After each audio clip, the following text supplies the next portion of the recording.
Hello students, welcome back to Mangla tutorials. मैं महेंद्र मंगला। आज हम करने वाले हैं class 12th ISC redemption of debentures. तो ये जो चैप्टर है ये काफी हद तक लिंक चैप्टर है आपका इशू ऑफ डिवेंचर्स के साथ।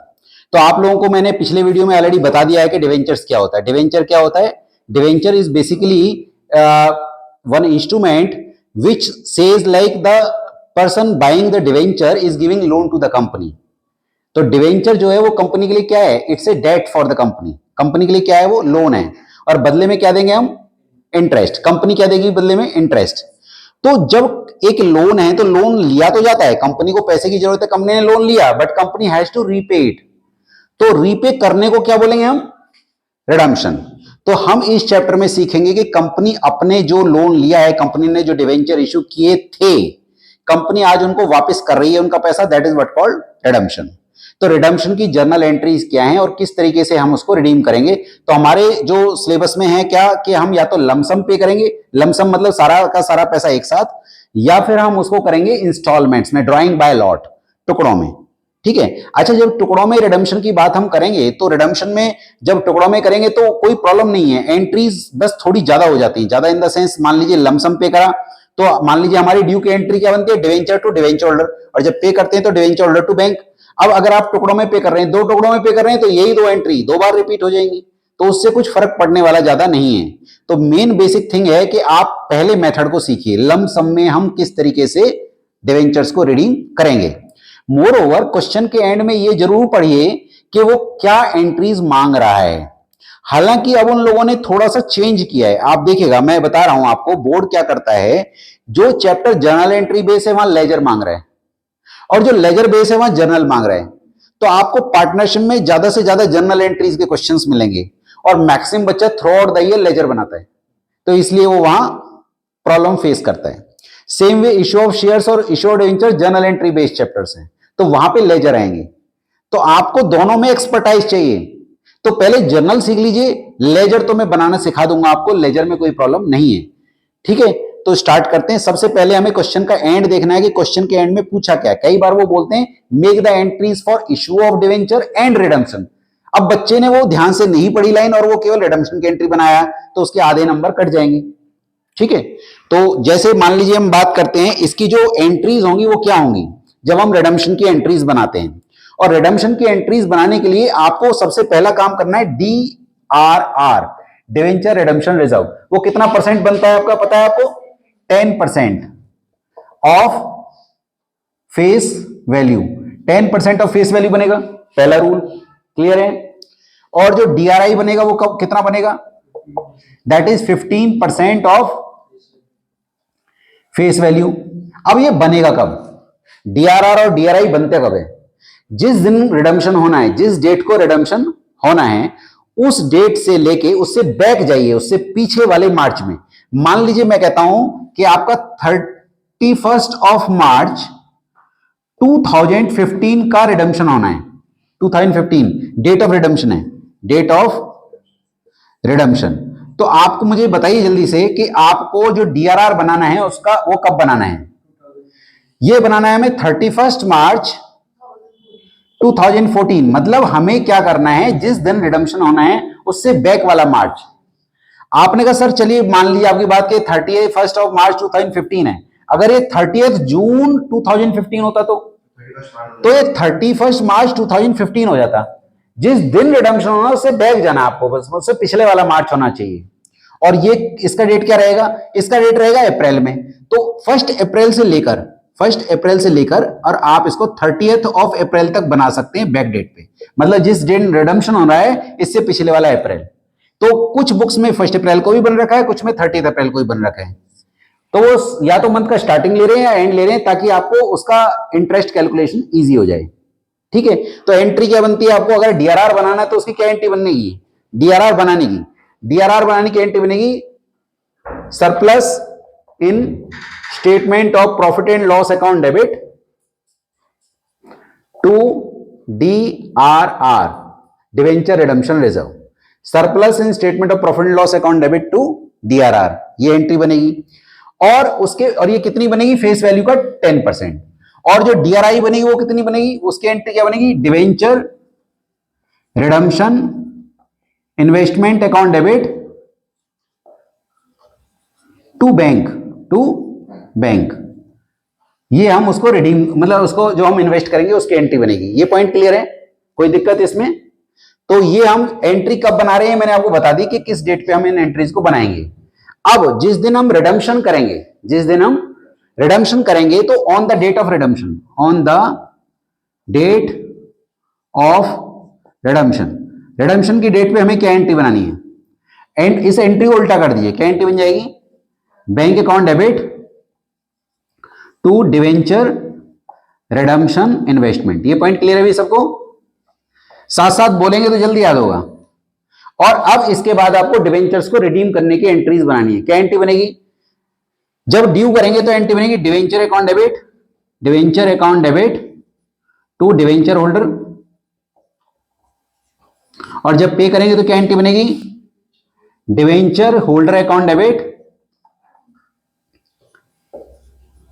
To bank. ये एंट्री बनेगी हम उसको रिडीम करने की। और जब हम रिडम्पशन कर देंगे तो जो डीआरआर में हमने पैसा भेजा है that will be transferred to general reserve. तो क्या एंट्री बनेगी? Debenture redemption reserve account debit to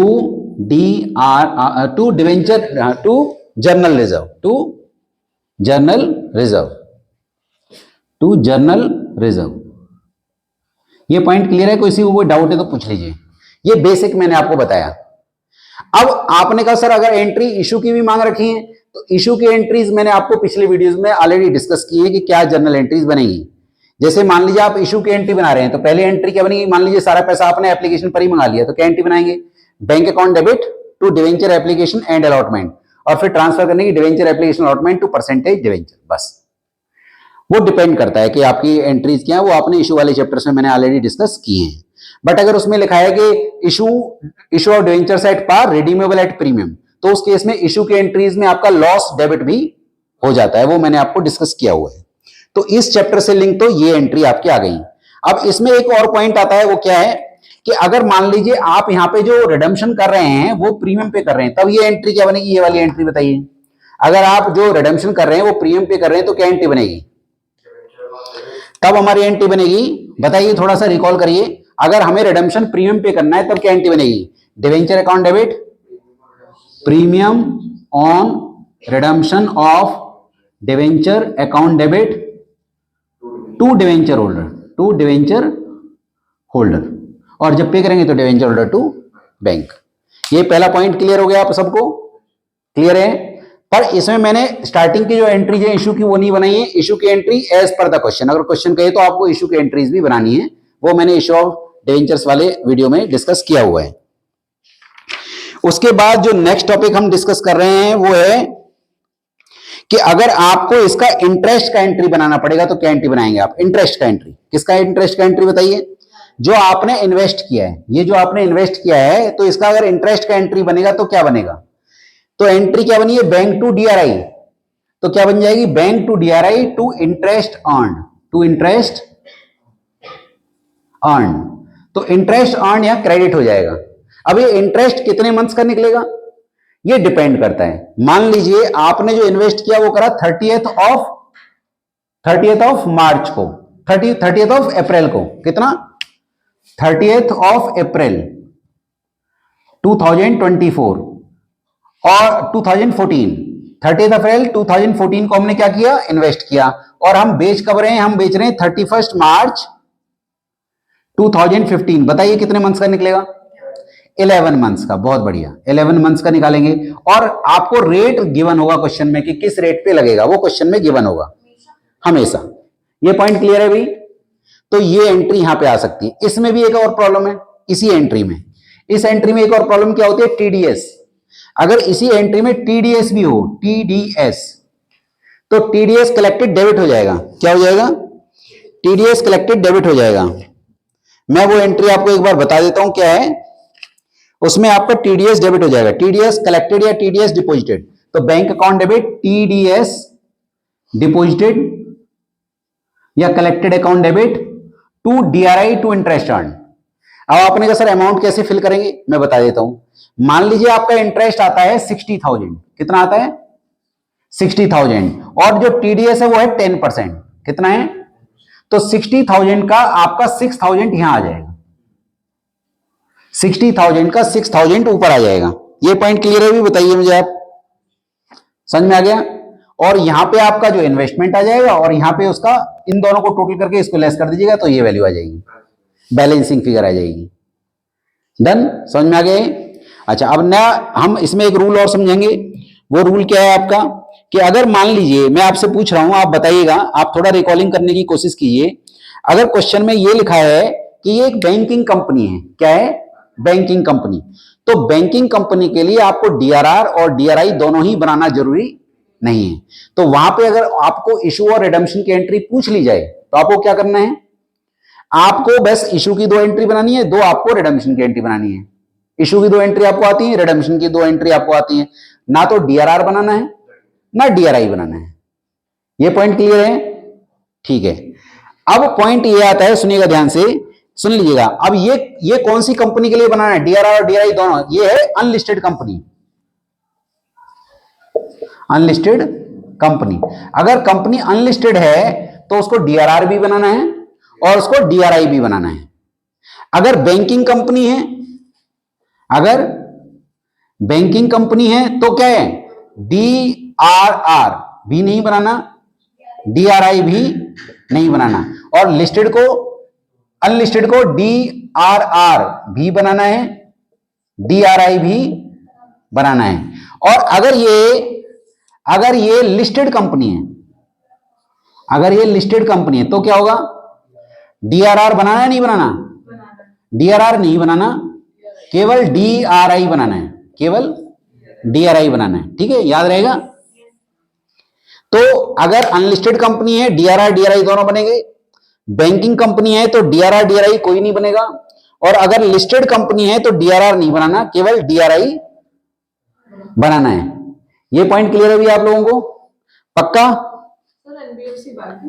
है। NBFC non banking financial institutions, वो फाइनेंस कंपनी ही मानी जाएगी। तो नॉन बैंकिंग के लिए आपका ये मान के चलिए, दोनों, आप दोनों को एग्जिट कर सकते हैं, बैंकिंग कंपनी मान सकते हैं उसको। नॉन बैंकिंग लिस्टेड कंपनी, देखो वो बैंकिंग, वो अल्टीमेटली बैंकिंग कंपनी भी लिस्टेड होती है ना, तो अगर बैंकिंग कंपनी का प्रोविजन ही हम अलग रख लेते हैं। अगर क्वेश्चन में केवल लिस्टेड लिखा हो ना कि इट्स ए लिस्टेड कंपनी, बस आप इतना फोकस कीजिए। बैंकिंग लिखा है तो डीआरआर डीआरआई दोनों कट कर लेते हैं। अगर मान लीजिए अनलिस्टेड लिखा है तो दोनों बना देते हैं, और अगर लिस्टेड लिखा है तो डीआरआर नहीं, केवल डीआरआई बनाएंगे। एनबीएफसी को भी फिलहाल हम बैंकिंग लेके चल रहे हैं, ठीक है। तो अभी सुनिए, है तो वो फाइनेंशियल इंस्टीट्यूशन ही ना। अच्छा, अब आगे चलते हैं हम। अगर मान लीजिए, सुनिएगा ध्यान से इस पॉइंट को, कि अगर क्वेश्चन के अंदर आपको डीआरआर बनाना है, मान लो आपको डीआरआर बनाना है, आपका जो फेस वैल्यू है, मैं आपसे पूछ रहा हूं क्वेश्चन, फेस वैल्यू जो है वो है मान लीजिए 5 लाख, कितना है, हमें 5 लाख के डिवेंचर्स को रिडीम करना है, और आपका जो डीआरआर बन रहा है वो कितना बन रहा है बताइए, 10%, मतलब 50,000। और क्वेश्चन में लिख रहा है DRR balance, DRR balance, DRR balance है मान लीजिए 15,000 रुपीज का, मतलब फर्म के पास, कंपनी के पास 15,000 का डीआरआर पहले से ही है। तब हमें कितना डीआरआर और बनाना है, करेक्ट, हमको 35, जो हमारी एंट्री बनती है डीआरआर की, surplus in the statement of profit and loss to DRR, वो कितनी बनाएंगे आप, 35,000। आपने कहा सर क्यों, क्योंकि बनानी तो मुझे 50,000 है, पर 15,000 हमारे पास ऑलरेडी है, ये याद रखिएगा। बट जब हम ट्रांसफर करेंगे यहाँ पे डीआरआर टू जनरल रिजर्व, वो कितना करेंगे, पूरा 50, ये याद रखिएगा, क्लियर है। नेक्स्ट, अगला पॉइंट मैं डिस्कस कर रहा हूं आपके साथ, ये है आपका जो मेन पॉइंट है। अगर लिखा है आउट ऑफ प्रॉफिट, अगर क्वेश्चन में लिखा है आउट ऑफ प्रॉफिट, याद रखिएगा, आउट ऑफ प्रॉफिट्स। अगर क्वेश्चन में लिखा है कि जो रिडम्पशन होना है वो किसके थ्रू होना है, आउट ऑफ प्रॉफिट्स, तो आउट ऑफ प्रॉफिट्स में जो डीआरआर बनेगा, डीआरआर बनेगा वो 100% बनेगा, ये याद रखिएगा। डीआरआर जो हमें बनाना है वो कितना बनाना है, 100% of the face value, of the face value, clear. DRI 15% ही रहेगा, डीआरआर 100% हो जाएगा। ये रूल है, कंपनी अपने रूल चेंज करती रहती है। अभी आज आप 10% याद कर रहे हैं, पहले 25% भी था, तो ये टाइम टू टाइम चेंज होता रहता है। अगर आप इसी चैप्टर के क्वेश्चंस को और पिछले सालों में जाके करते हैं तो कोई यूज नहीं है, तो इसके तो आप 3 या 4 सालों के ही कीजिए, क्योंकि इसके अंदर काफी चेंजेस आते रहते हैं, इनकी परसेंटेजेस भी चेंज होती रहती हैं गवर्नमेंट की रूलिंग के हिसाब से, कम या ज्यादा। पहले 25% था, अब 10% है। हाँ हाँ, ये कहीं भी हो सकता है। अगर क्वेश्चन में लिखा आउट ऑफ प्रॉफिट, तो आउट ऑफ प्रॉफिट में जो जब अगर आपको डीआरआर बनाना है तो दैट विल बी 100%। आप जब आप 100% बनाएंगे और कुछ डीआरआर ऑलरेडी बना हुआ है तो उतना पैसा कट करके बनाइए। डन, ये पॉइंट क्लियर है। नेक्स्ट, अब मैं आपसे कोई क्वेश्चन कहता हूं कि अगर क्वेश्चन में ये लिखा है कि आपको आधा ही रिडम्पशन करना है, अभी आपको रिडम्पशन आधा करना है, जो फेस वैल्यू का हाफ ही रिडम्पशन करना है, तो ये रूल पता है आपको क्या रूल रहेगा इसमें रूल ये है कि डीआरआर पूरे पे बनेगा, डीआरआर पूरे पे बनेगा, पर डीआरआई उतने पे बनेगा जितना आप रिडीम करने वाले हैं। याद रहेगा ये पॉइंट। अगर क्वेश्चन में ये लिखा है कि अभी कंपनी का पूरा रिडीम करने का मूड नहीं है, कंपनी अभी केवल आधा ही रिडीम करेगी, तो आपको डीआरआर कितना बनाना है? फेस वैल्यू का पूरा 10% या 100% what ever it is, DRR पूरा बनाना है अगर बनाना है तो, और डीआरआई बनेगा उतने अमाउंट का जितना आप रिडीम करने वाले हैं। ये पॉइंट याद रहेगा। अब एक क्वेश्चन मेरी तरफ से, जब आधा ही रिडीम किया है तो जो हम डीआरआर को जर्नलिज्म में ट्रांसफर करेंगे वो कितना करेंगे? वो भी आधा ही करेंगे, बनाएंगे पूरा। रिडेम्पशन का रूल है, अगर आप पूरा रिडीम कर दोगे तो पूरा ट्रांसफर हो जाएगा जर्नलिज्म में। मान लीजिए आप आधा ही रिडीम कर रहे हैं तो आधे का पहले 10% निकाल लीजिए और उतना ट्रांसफर कीजिए। मान लीजिए आपको 5 लाख रिडीम करने थे, अभी आपने कितने रिडीम करें? 2.5 लाख, 2,50,000। तो 2,50,000 का 10% कितना हुआ? 25। तो 25 ट्रांसफर होगा जर्नलिज्म में, वहां पूरा बनेगा।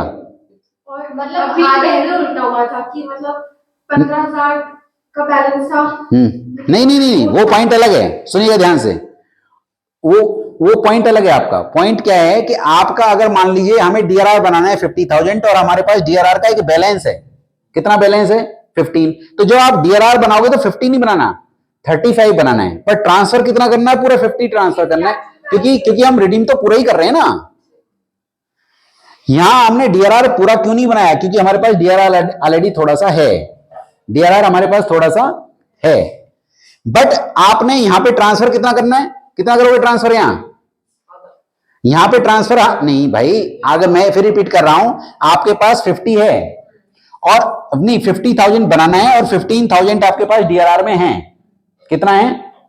15। तो आप यहां कितना बनाओगे डीआरआर जो बनाओगे? 35। पर क्वेश्चन ये कह रहा है कि हमें रिडीम पूरा करना है, पूरा रिडीम करना है तो पूरा ही ट्रांसफर हो जाएगा। बट अगर मैं कहूं क्वेश्चन सेम है, यहां 50 और हमें 15 डीआरआर दे रखा है, कितना डीआरआर दे रखा है?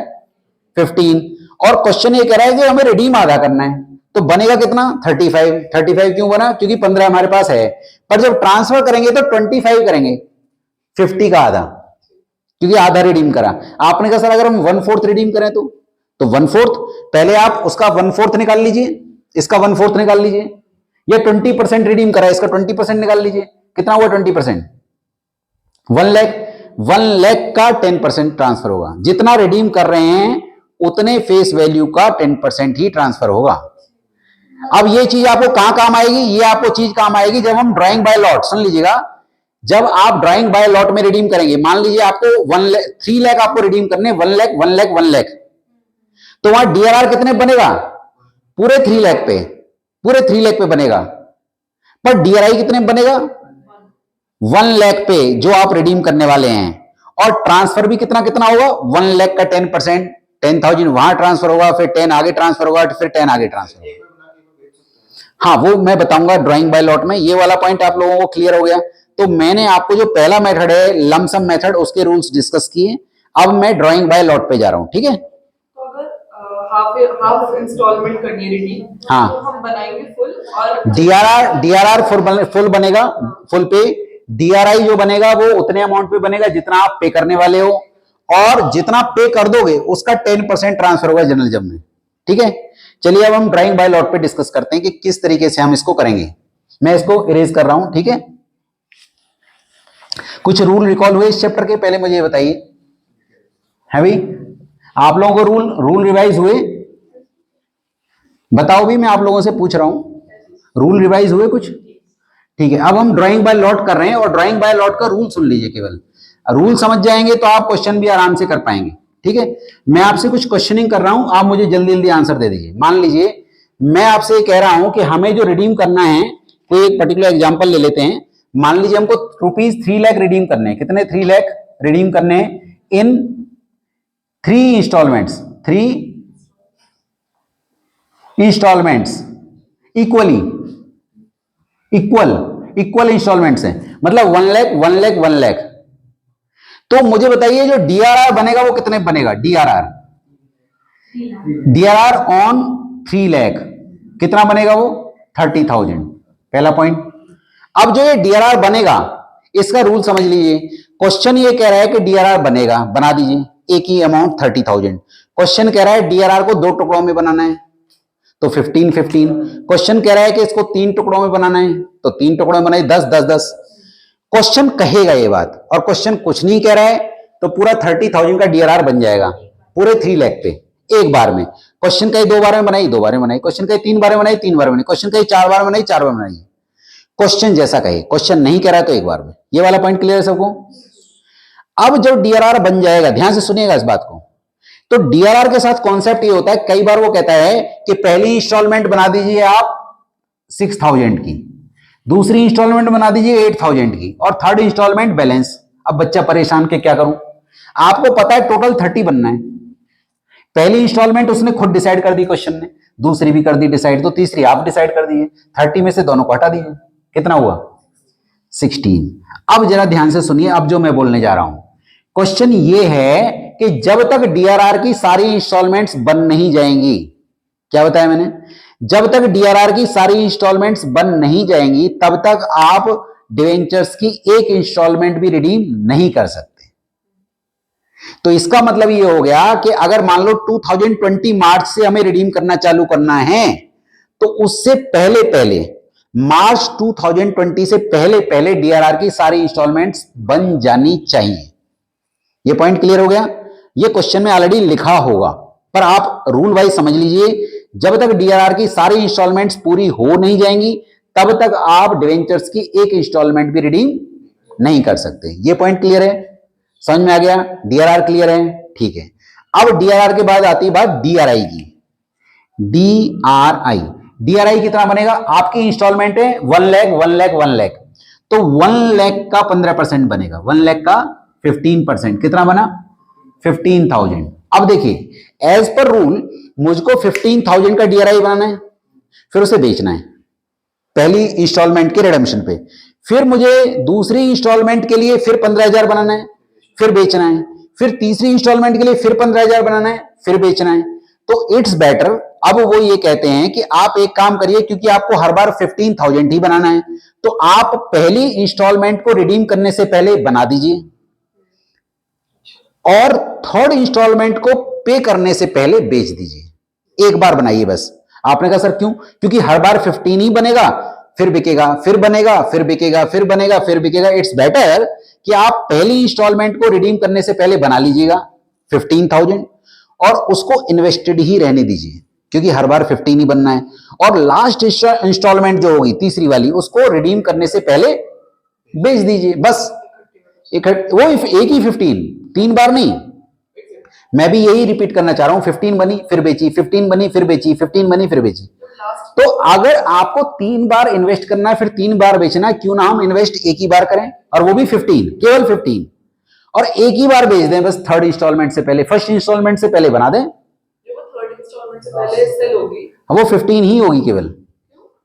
बनाई ही एक ही इंस्टॉलमेंट बनाई है। हाँ जी, हाँ, वो आप बुक से करिएगा। देखिए क्योंकि ये 1 शॉट वीडियो है, केवल रिकॉलिंग के लिए, ये इलेबोरेटेड वीडियो नहीं है। इसके अंदर मैं ट्राई कर रहा हूं कि आपको रूल्स याद आ जाएं। क्वेश्चंस करेंगे तो आपको भी याद आ जाएगा, पर आप पहले रूल समझिए, रूल क्या है। क्वेश्चन करके प्रैक्टिस करके ही आएगा, मैं मानता हूं, पर पहले रूल समझिए। ये वाला पॉइंट क्लियर है? अब इसी को थोड़ा सा मैं चेंज कर रहा हूं, सुनिएगा।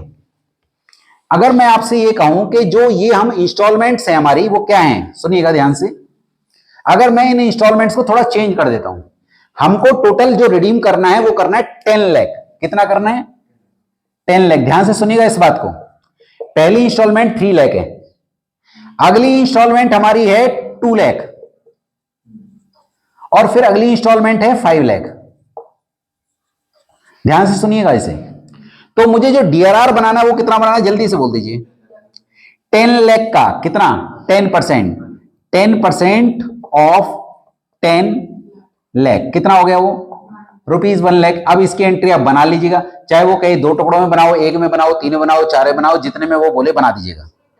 हाँ जैसे उसमें बोला कि 3 इक्वल एनुअल इंस्टॉलमेंट्स में हमें वो करना है, मतलब हाँ रिडीम। हाँ तो डीआरआर के अलग से लिखा होगा कि ये 2 टुकड़े में बनेगा? हाँ, वो लिखा होगा, वो क्लियरली। अगर नहीं लिखा होगा तो आप एक ही बनाओ ना, क्यों दिमाग हमें वो उसमें पजल करना है। आप वो तो उसका तो रूल वही चलेगा, केवल डीआरआर का है। डीआरआर बोले तो टुकड़े बनाओ उसके, नहीं तो बोले तो एक ही बनाइए बस। अच्छा, डीआरआर हो गया। अब हमें जब डीआरआई की बात करेंगे तो मुझे बताइए डीआरआई कितना बनेगा। डीआरआई पहली इंस्टॉलमेंट को रिडीम करने से पहले बनेगा, ये आपको पता है। जो इसका रिडम्पशन का डेट होगा उससे पिछले वाला अप्रैल, ये वाला पॉइंट क्लियर है ना आप लोगों को। इसका जो रिडम्पशन का डेट होगा उससे पिछले वाले अप्रैल में बनेगा। तो जब आप बनाओगे तो कितना बनाओगे, 3 लाख का 10%, 15%, 15% ऑफ 3 लाख कितना होगा, बोलो जल्दी से, 45,000। ये पॉइंट क्लियर है। अब अगली इंस्टॉलमेंट कम हो गई, उतनी नहीं है, तो कितना गैप है इनमें, तो 1 लाख का सेल होगा।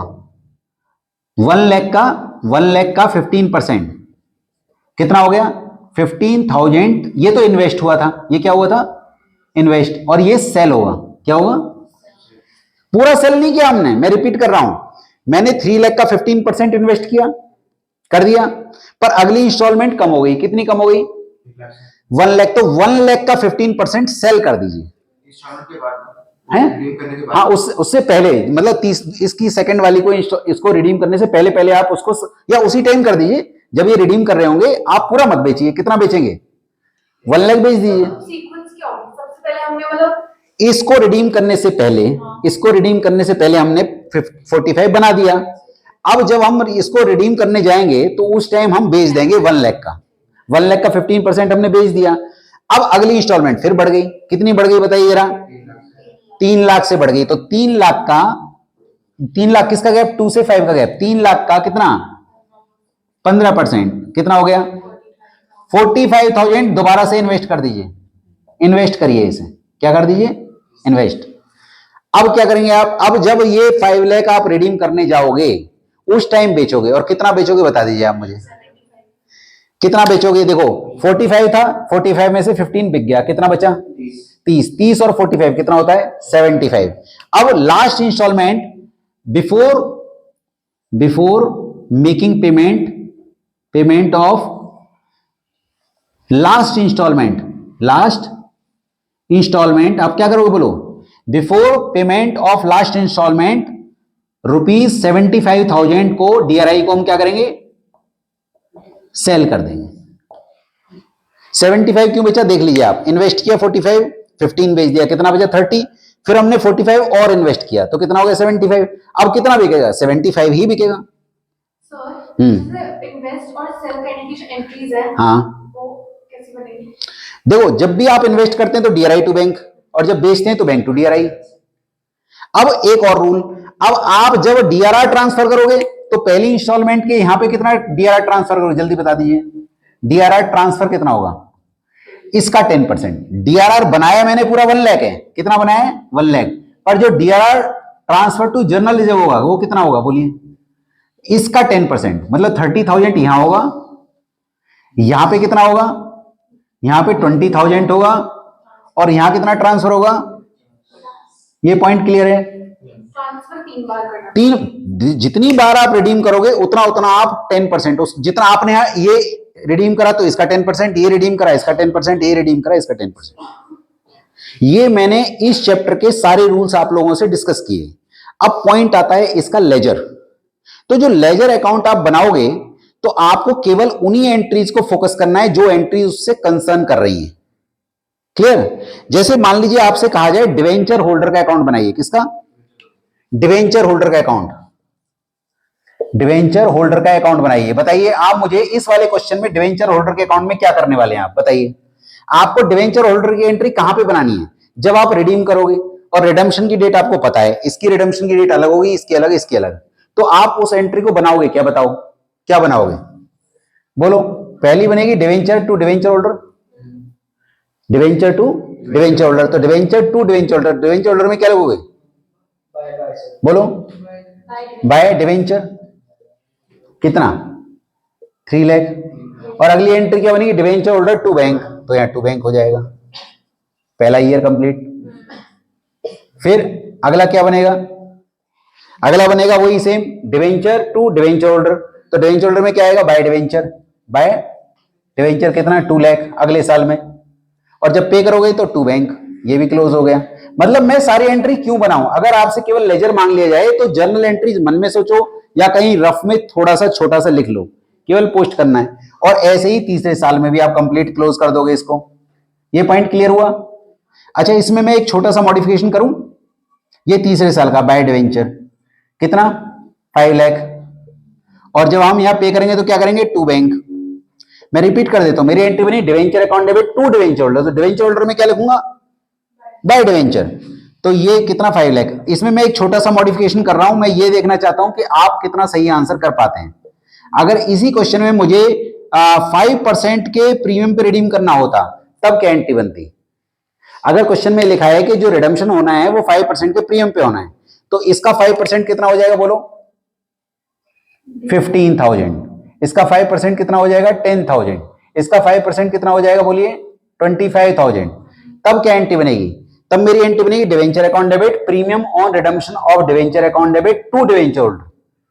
तो डिवेंचर होल्डर में क्या लिखूंगा? By debenture and by premium on redemption.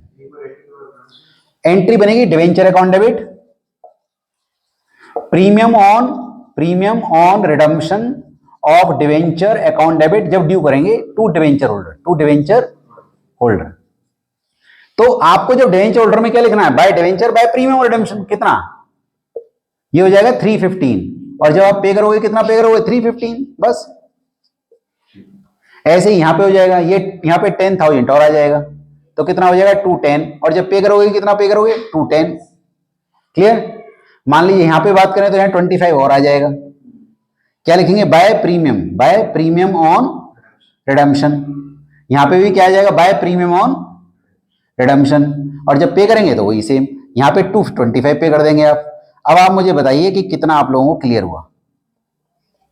तो आपको केवल सारी एंट्रीज बनानी नहीं है, अगर लेजर आ जाए तो कंफ्यूज भी नहीं होना। आप देखिए वो एंट्री कहां कहां आएगी, अगर आपको सीक्वेंसिंग पता है तो केवल वही एंट्री बना लीजिए जहां जहां आएगी और वो आप पुट कर दीजिए। अदरवाइज अगर आप सारी एंट्री बनाने बैठेंगे तो पेपर छूट जाएगा। ठीक है ना? आप डबलिंग फॉर्मूला याद रखिए, अगर 3 मार्क्स का है तो 6 मिनट, ज्यादा से ज्यादा 7 मिनट। आपने कहा सर डबलिंग फॉर्मूला क्या है?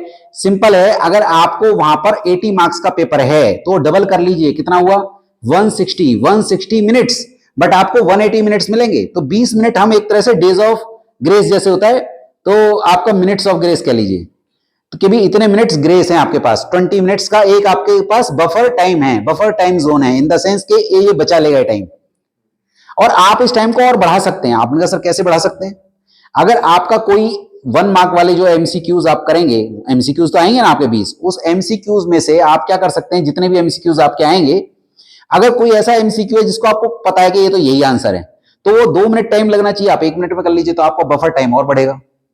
कोई क्वेश्चन है आपका जो आपको आता ही है, श्योर शॉर्ट है, तो श्योर शॉर्ट क्वेश्चंस अगर आपको 4 नंबर में है और आपको पता है ये तो मैं ऐसे करूंगा या ऐसे करूंगी, तो वो आप 3 मिनट में निपटाइए, 4 मिनट में निपटाइए। तो जबकि टाइम 4 नंबर के लिए 8 मिनट चाहिए, तो 4 मिनट आपके बफर टाइम में जोन में और चले जाएंगे। तो कुल मिला के आपको वहां पे एक तो पीसफुल तरीके से करना है पेपर को देख के ये नहीं कर यार ये नहीं आ रहा वो नहीं आ रहा, ठीक है नहीं आ रहा, पर उसमें कुछ ऐसा भी होगा जो आ रहा होगा। तो सबसे पहले हमें देखना है कि हमारे पास उसमें कुछ इजी भी होगा। जब पेपर सेट किया जाता है तो उसमें से 60%, मान लीजिए कि 20% काफी टफ रहता ही है हर पेपर में, और थोड़ा अच्छे लेवल का होता है 20%, और 20% बहुत इजी होता है, बाकी 60% थोड़ा मीडियम रहता है पेपर, हमेशा यही एक तरीका होता है। तो आप ये मान के चल लीजिए कि आपको पेपर को बहुत कूल तरीके से अटेम्प्ट करना है, ठीक है। तो होपफुली मैंने आपको इस चैप्टर के सारे रूल्स को रिवाइज कराए हैं। अगर आप मेरे चैनल पे फर्स्ट टाइम आए हैं तो प्लीज इसको सब्सक्राइब कीजिए, लाइक और शेयर कीजिए। Thank you so much for watching my video.